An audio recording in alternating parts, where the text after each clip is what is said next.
केवल मुख से सुना जाता था, कहा जाता था।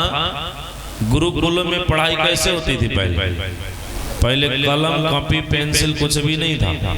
गुरुजी कहते थे यानी ज्ञान देते थे और विद्यार्थी बैठ करके सुनते थे, सुनने मात्र से वह याद हो जाती थी। लेकिन धीरे धीरे कलयुग में क्या हुआ, स्मरण शक्ति जो है जाती रही, फिर कॉपी कलम का जो है सहारा लेना पड़ा। बोलो श्री कृष्ण कन्हैया लाल की। तो वेद व्यास जी कहते हैं कि हे नारद जी, आने वाले कलयुग में समय में लोगों की स्मृति कम हो जाएगी।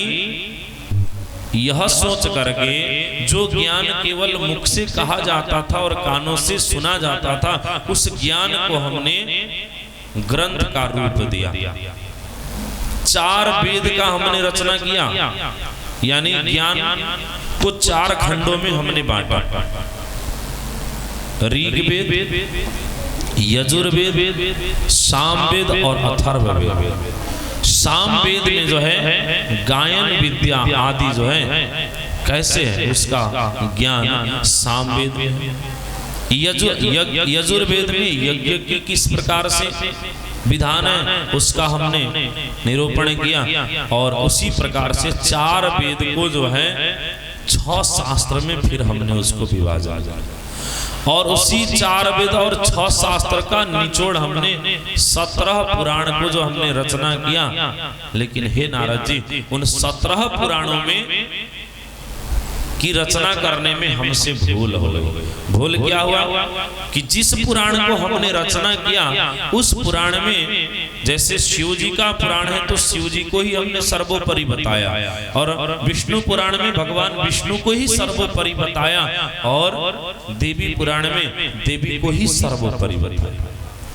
इसलिए मुझे यह खेद हो रहा है, यह चिंता, यह दुख हो रहा है कि हमने अपने आने वाले पीढ़ियों के लिए हमने यह अच्छा नहीं किया, क्योंकि परमात्मा तो एक है लेकिन वह अनेक संप्रदाय में जो है बट जाएंगे।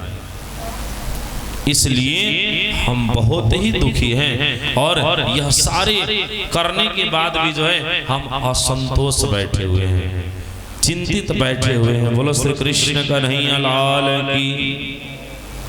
नारद जी कहने लगे कि देखो वेद व्यास जी, आप जो है अब 18वें पुराण की रचना करें।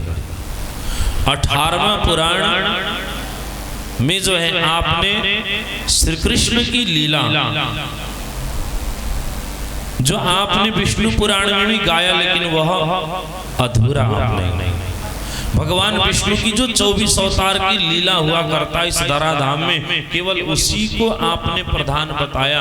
लेकिन भगवान श्री कृष्ण के अंदर केवल भगवान विष्णु की ही शक्ति नहीं, बल्कि क्षर से परे अक्षर और अक्षर से परे अक्षरातीत पूर्ण ब्रह्म परमात्मा साक्षात उनकी लीला इस धाम में हुआ। बोलो श्री कृष्ण कन्हैया लाल की।